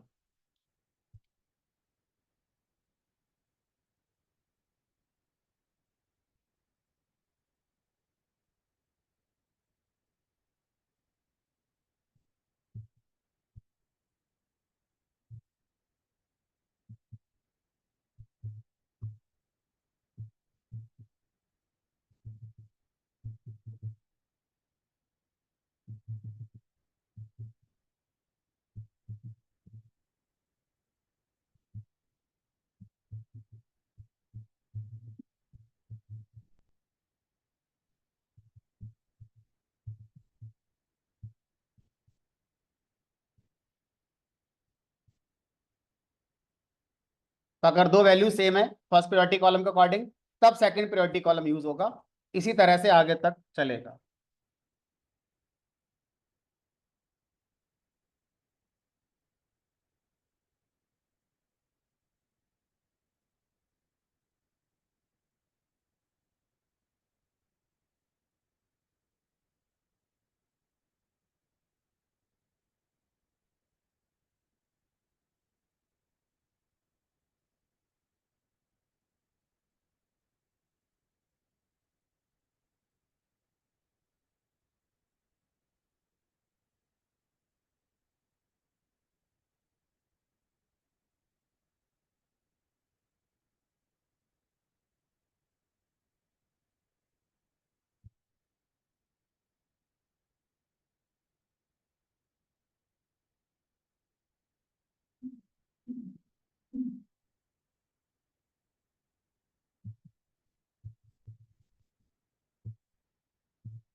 अब अगर मैं रोज को अपनी कंडीशन के बेस पर फिल्टर करना चाहता हूँ, गिनती से हिसाब से नहीं कि शुरू की 3 बीच की 4, ऐसा नहीं। मुझे अपनी कंडीशन पता है कि जिनके मार्क्स 60 से ज्यादा हैं वो दिखा दो, जिनके मार्क्स अभी तक नहीं आए हैं बस उन्हें दिखा दो। ठीक है, तो इस तरह से अगर मैं अपने फिल्टरिंग करना चाहूँ, फिल्टरिंग का मतलब है अपनी कंडीशन देकर कि जहां पर मैं जो कह रहा हूं वो बात सही है, उन रोज को रिजल्ट में दिखाओ, अगर वो बात सही नहीं है तो रिजल्ट में मत दिखाओ। जब आप ऐसा करते हैं तो ऐसा करने के लिए क्लॉज होती है वेयर। तो अभी हम 2 क्लॉज पढ़ चुके हैं जाने अनजाने में सर। पहली हमने पढ़ी यहां पर लिमिट, दूसरी हमने पढ़ी ऑर्डर बाई, तीसरी भी और पढ़ेंगे वेयर, चौथी होती है हैविंग, पांचवी होती है ग्रुप बाई, छठी होती है ओवर। कुल मिलाकर 6 क्लॉजेज होती हैं। ठीक है। तो किसी भी क्लॉज का काम होता है रोज का मैनेजमेंट करना। तो ये जो 6 क्लॉजेज हैं इनसे हम रोज पर काम करते हैं, ठीक है, कॉलम्स पे नहीं। कौन सी रो आएगी कौन सी नहीं आएगी उसको मैनेज करने के लिए ये सारी हमारी जो क्लॉजेज हैं इनका यूज किया जाता है। तो अभी हम शुरू की 2 पढ़ रहे हैं। तो इनमें से कुछ क्लॉजेज ऐसी हैं जो सेलेक्ट के साथ ही चलती हैं, और कुछ क्लॉजेज ऐसी हैं जो कई सारी कमांड में यूज होती हैं, जैसे अभी पढ़ेंगे आगे जाके अपडेट कमांड, डिलीट कमांड। तो बहुत सी क्लॉजेज अपडेट डिलीट में भी चलेंगी, और कुछ ऐसी हैं जो सिर्फ और सिर्फ सेलेक्ट के लिए ही बनाई गई। तो फ्रीक्वेंटली अगर हम देखें तो इन क्लॉजेस का इस्तेमाल सेलेक्ट कमांड के साथ हम लोग देखेंगे, ठीक है। तो कोई क्लॉज अगर किसी और कमांड में चलेगी तो उस समय डिस्कस भी करेंगे। तो अगर हम इस बात को लिखने की कोशिश करें,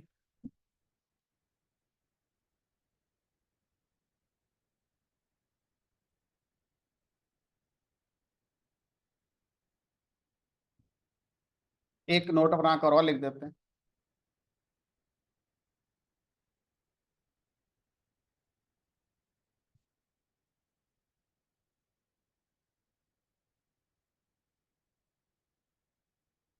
इसी के अंदर लिंक डाल देते हैं।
उसको बाद में देखेंगे।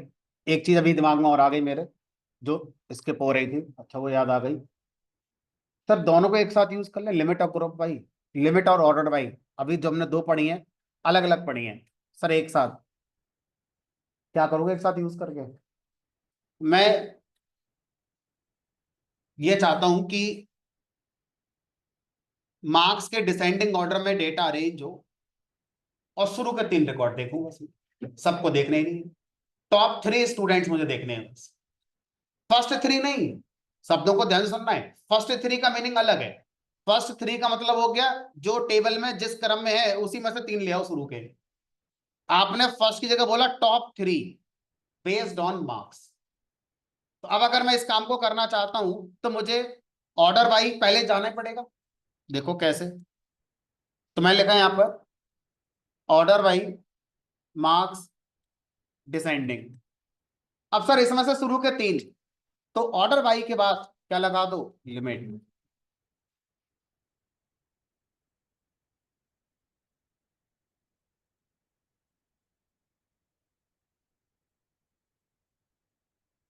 हमारे मन से कुछ नहीं होगा, रूल होना चाहिए। आप सोचो कि सर पहले लिमिट 3 लगा दें, उसके बाद ऑर्डर बाई लगा दें, तो सोचो अगर मान लो ऐसा हमने कर दिया होता तो इसका मतलब क्या होता, पहले शुरू के 3 रिकॉर्ड आ जाएंगे, ठीक है, फिर जो शुरू के 3 आएंगे उनमें ऑर्डर लग जाएगा। हमें शुरू के 3 में ऑर्डर थोड़ी लगाना, मतलब पूरी टेबल में ऑर्डर लगाना है, फिर उसके बाद 3 चाहिए, ठीक है। और शायद अगर आप ऐसा करेंगे तो ये मना भी कर देगा, हो सकता है मना ही कर दे कि नहीं भाई पहले ऑर्डर वाई लगाओ, उसके बाद फिर ये काम करेंगे। Let me check.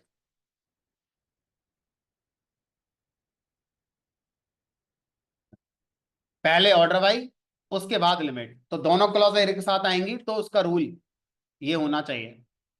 तो ये top 3 students based on marks, ये हमारा आ गया।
फिल्टरिंग वाला आज नहीं हो पाएगा, ठीक है। तो मान लो मैंने शुरू करा भी 2-4 मिनट रह गए तो हो ही नहीं पाएगा, तो अगली क्लास में हम बेसिक से पढ़ेंगे फिल्टरिंग वाला। तो अभी हमारा क्लॉजेस वाला चैप्टर चल रहा है, कंप्लीट नहीं हुआ है। क्लॉजेस का चैप्टर हम सेलेक्ट के साथ पढ़ रहे हैं, आगे चलकर इसको डिलीट और अपडेट के साथ भी आपको पढ़ाया जाए। जितना मैंने अभी तक करा है, सारी कमांड्स आपके पास आपके सिस्टम पे चल जानी चाहिए। जो नोट्स मैंने लिखे हैं सारे नोट्स आपके पास होने चाहिए, फिजिकल नोट्स आपको इनको बनाने हैं, ठीक है। रिकॉर्डिंग्स क्लास के बाद अभी पहुंच जाएगी आपके पास, डाउनलोड कर लेना है सेम डे, 3 दिन का इंतजार नहीं करना है, ठीक है।